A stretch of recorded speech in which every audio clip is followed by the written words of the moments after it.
Assalamualaikum warahmatullahi wabarakatuh. Perkenalkan, nama saya Said Ahmad Kurtubi Lubis dengan NIM 240306046. Di sini saya dari kelas PTNC. Saya akan menjelaskan tentang materi tentang metabolisme lipid terkait dengan degradasi lipid yang menghasilkan oksidasi asam lemak. Nah, yang pertama yaitu pencernaan, penyerapan, dan transport lemak. Yang pertama, pencernaan lemak. Lemak makanan pada umumnya dalam bentuk trigliserida di lambung terjadi emulsifikasi awal oleh peristaltik dan asam lambung di usus halus. Trigliserida mengalami emulsifikasi lebih lanjut oleh garam empedu atau dari hati yang disimpan di kantung empedu. Enzim lipase pankreas kemudian memecah trigliserida menjadi asam lemak bebas monogliserida atau khususnya 2-monoasilgliserol. Nah, yang kedua, penyerapan di usus halus. Asam lemak bebas dan monogliserida masuk ke dalam sel epitel usus atau enterosit dengan bantuan misisel atau struktur dari garam empedu. Nah, di dalam sel, molekul-molekul ini disintesis kembali menjadi trigliserida. Yang ketiga, transport lemak. Trigliserida yang terbentuk dibungkus bersama kolesterol, protein, dan fosfolipid menjadi partikel kilomikron atau jenis lipoprotein. Kilomikron ini masuk ke sistem limfatik lalu di peredaran dan darah untuk distribusikan ke jaringan tubuh. Yang kedua, oksidasi asam lemak. Oksidasi adalah jalur utama untuk menghasilkan energi dari asam lemak yang berlangsung di mitokondria. Langkah-langkahnya, yang pertama, aktivasi asam lemak di sitoplasma. Asam lemak ditambah CoA tambah ATP yang menghasilkan asil minus yang dikurang CoA katalis oleh asam lemak asil kurang CoA sintetase. Yang kedua, transport ke dalam mitokondria. Karena membran mitokondria dalam tidak dapat dilewati asil yang dikurang CoA, maka digunakan sistem karnitin. Asil dikurang CoA ditransfer ke karnitin yang menghasilkan asil kurang minus atau karnitin diangkut masuk ke mitokondria oleh transport karnitin kurang asil kurang karnitin.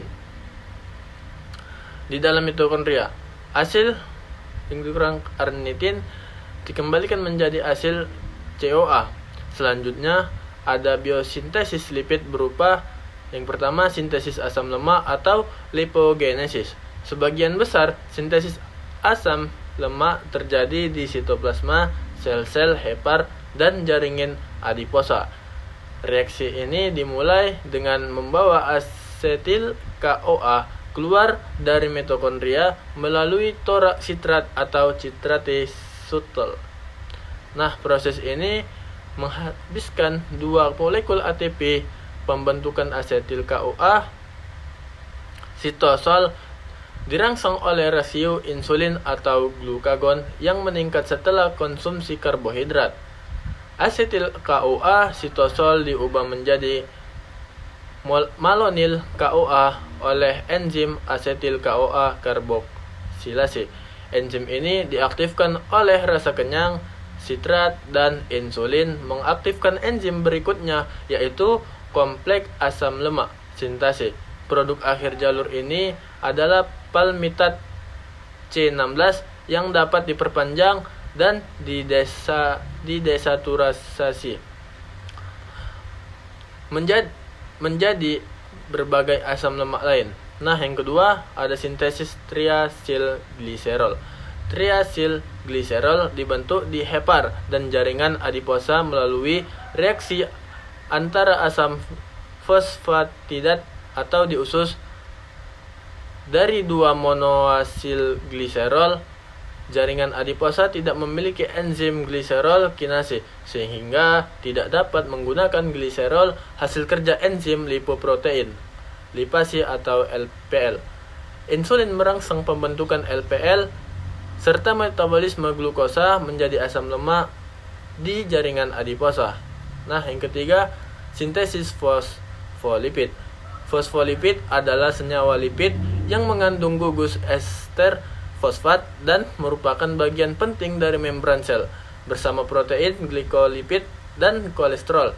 Komponen utama fosfolipid, asam lemak, gugus fosfat, alkohol yang mengandung nitrogen, suatu kerangka. Fosfolipid paling melimpah di sel mamalia adalah phosphatidylcholine E atau PC. Fosfolipid lain termasuk phosphatidylethanolamine atau PE, phosphatidylserine atau PS, sphingomyelin atau SM, cardiolipin atau CL, fosfatidilinositol atau PI dan turunannya yang terfosforilasi.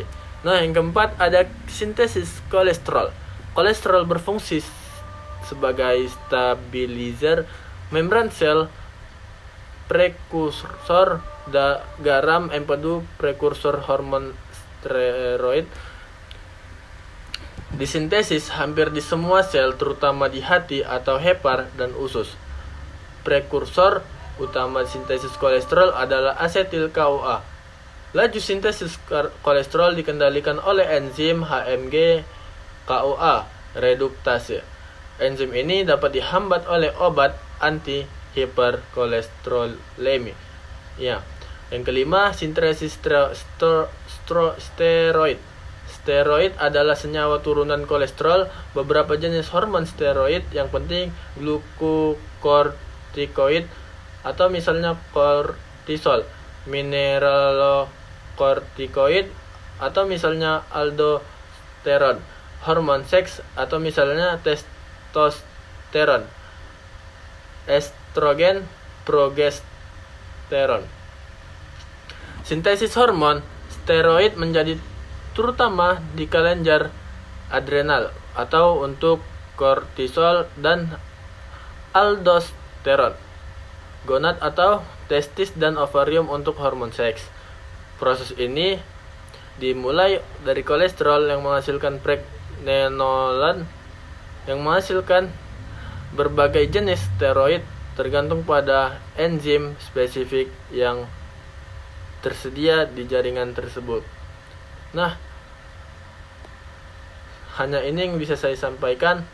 Semoga bermanfaat. Saya akhiri dengan salam. Assalamualaikum warahmatullahi wabarakatuh.